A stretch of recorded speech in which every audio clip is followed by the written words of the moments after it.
Marami ring mga paboritong stopover at rest points dito, tulad ng mga coffee shops at restaurants.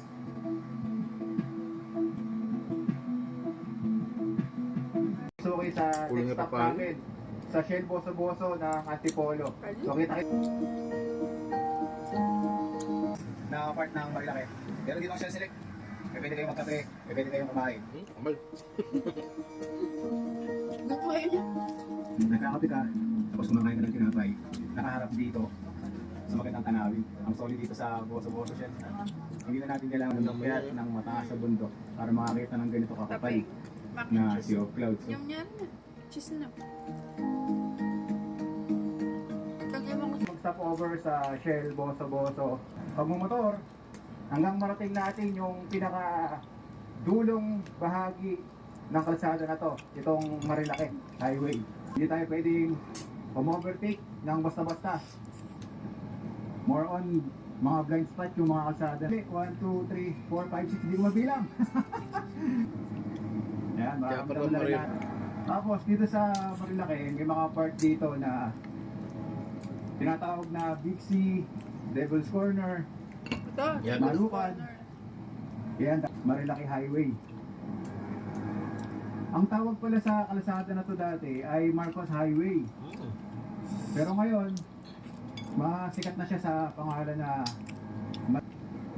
itong Marilaki sa mga katulad natin na rider, no? Tapos sa tanawin, grabe yung kalsada, napakaganda.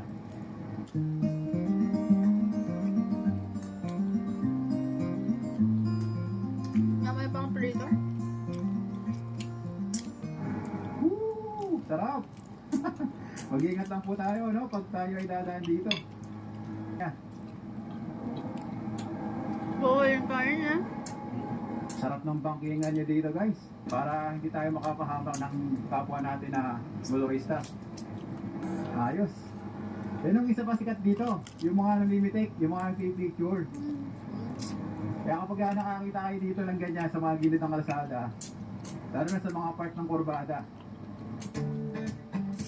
Drone.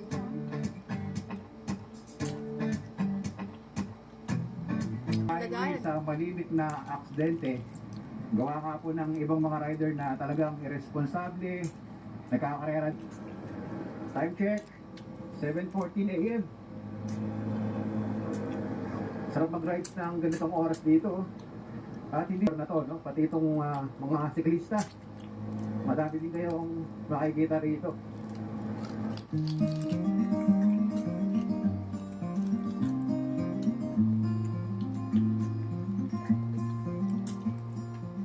National Park. Kaya pwede kayong hintuan, tambayan, pahinga, pansamantala. Ito na pala Mabiling yung yan. kalsada na binabaybay natin ngayon, no?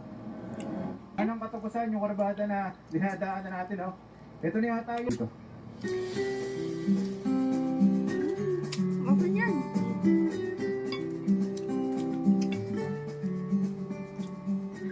Alright, narating na natin yung tinatawag nila dito na highway. Gustong gusto tong dinadaanan ng mga kagaya natin na motorista dahil nga maganda yung pagkakakurba ng kalsada. Kaya naman nabansagan ito na Big C. Yan, mababasa nyo, slow down, accident prone area. Marami na din ang mga na-accidente rito, no? Natin na natin, no? Yung mga rider na nagbe-banking. Kung yung pagkakadesenyo ng kalsada na to, no? Makikita natin na talagang popular o sikat itong Big C dito sa Marilaki. Dahil makikita natin dito, daming mga nakadikit na stickers mula sa mga rider. Biyahe na ulit tayo. Ang dadaanan naman natin yung tinatawag nila na